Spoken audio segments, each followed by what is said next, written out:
friends, I'm Zin the Gamerman with Overnight Games. Today I'm going to teach you how to play Super Bee. Super Bee is designed by Andrei Lefter, art by Andrew Bosley. 2 to 6 players, playtime 20 minutes. If you like this video, make sure to subscribe to our channel.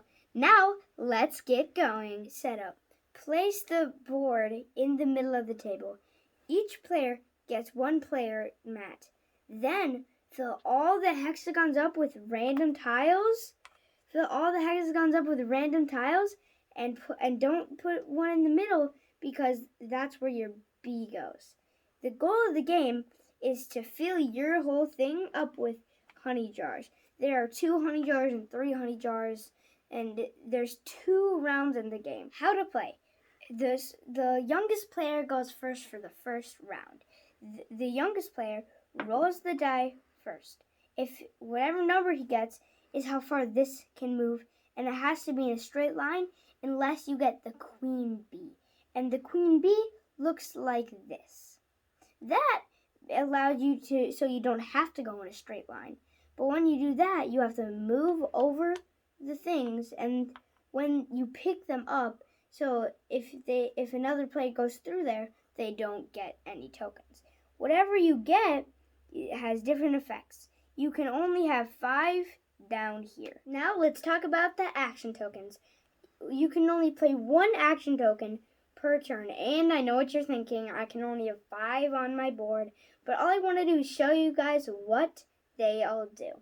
So the broken bottle, you can put it on another player's honey bottles, and that counts as no points for the end of that round. Then there's the drone bee that can steal a bottle. It can steal a bottle.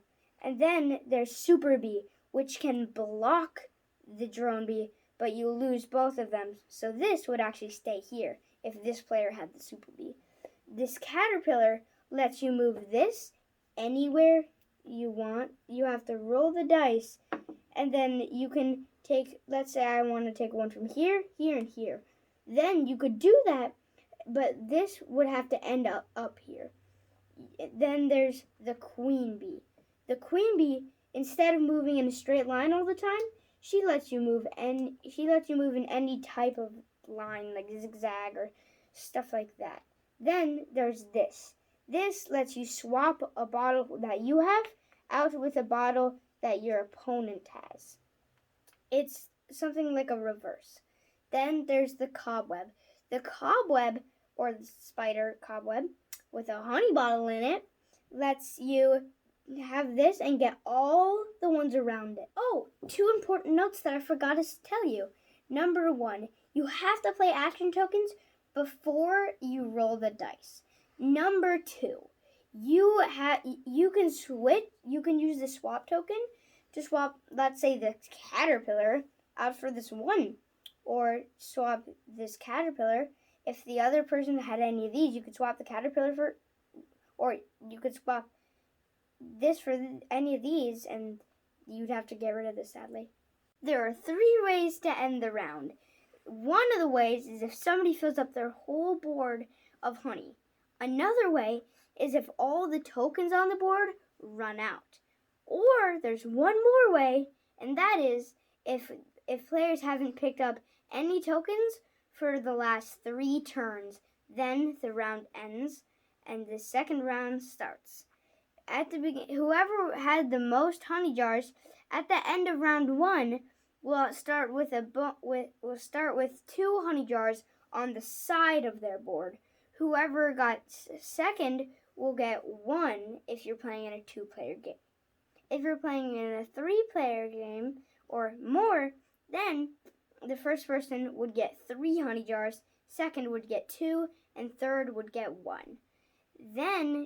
But you put it aside so you don't get a discount, and you get a boost to win the second round too. Set up for the second round.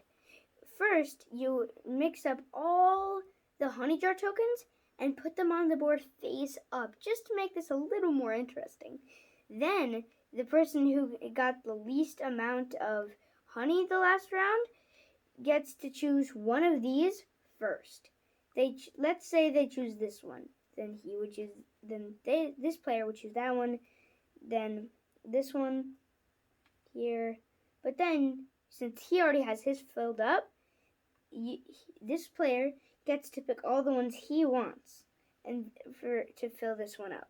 Then the one that had the least amount of honey the last round gets to pick where the bee goes, but it cannot start on one of these or he'd automatically get it.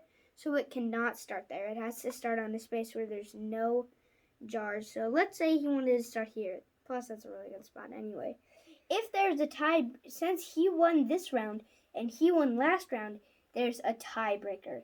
And remember, the one who wins gets 2. The one who gets second place gets 1, but that's only in a 2-player game. Remember that now. And then, but it's a tiebreaker. And whoever wins the tiebreak, if there's a tiebreaker, the person who has the most of these on the bottom wins. But if you don't want that, or if that's still a tie, you guys can just share the victory. I love Super because on the first round, there's a little luck because you don't know what you're going to get. But the second round, there's a lot of strategy because you know where everything is. This game is going to Kickstarter very soon. I hope you guys check it out. And if you have any questions or comments, make sure to put it in the comments below. Questions, comments. And see you guys. Hope you like the video. See you guys next time.